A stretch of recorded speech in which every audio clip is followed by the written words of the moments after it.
Página 11. La pobreza no es natural, por George Curtis, 2020.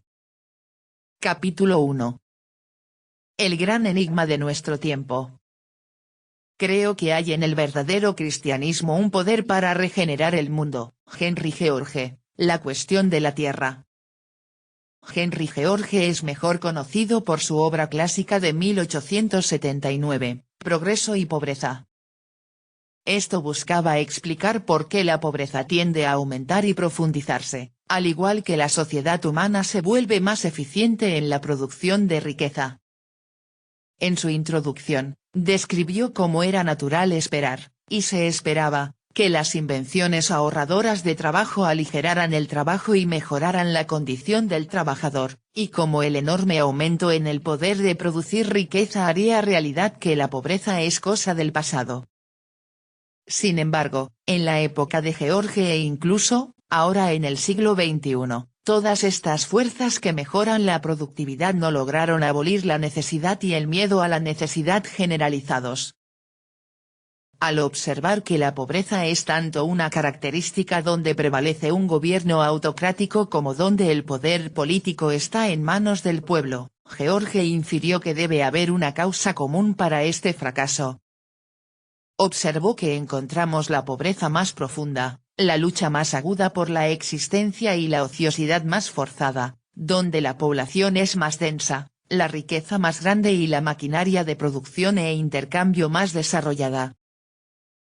Reconoció que la riqueza había aumentado considerablemente con el progreso tecnológico y que el nivel de vida promedio se había elevado con dispositivos que ahorraban trabajo, haciendo que todo tipo de tareas cotidianas fueran menos arduas, pero en esto los más pobres no participaban.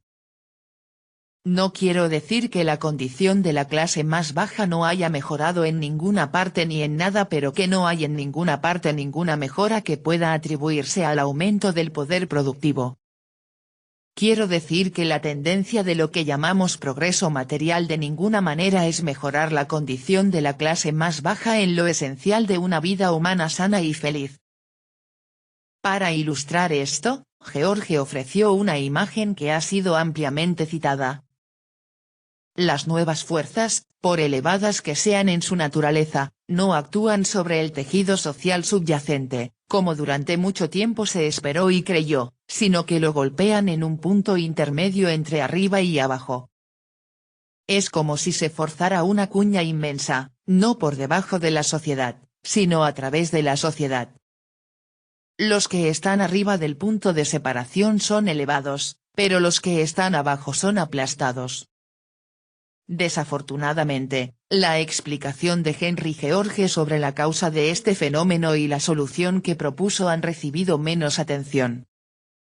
En general, la historia ha considerado a Progress and Poverty de Henry George más como un conmovedor llamado a la justicia que como una fuente de comprensión racional de los problemas sociales, o como un medio práctico para abordarlos.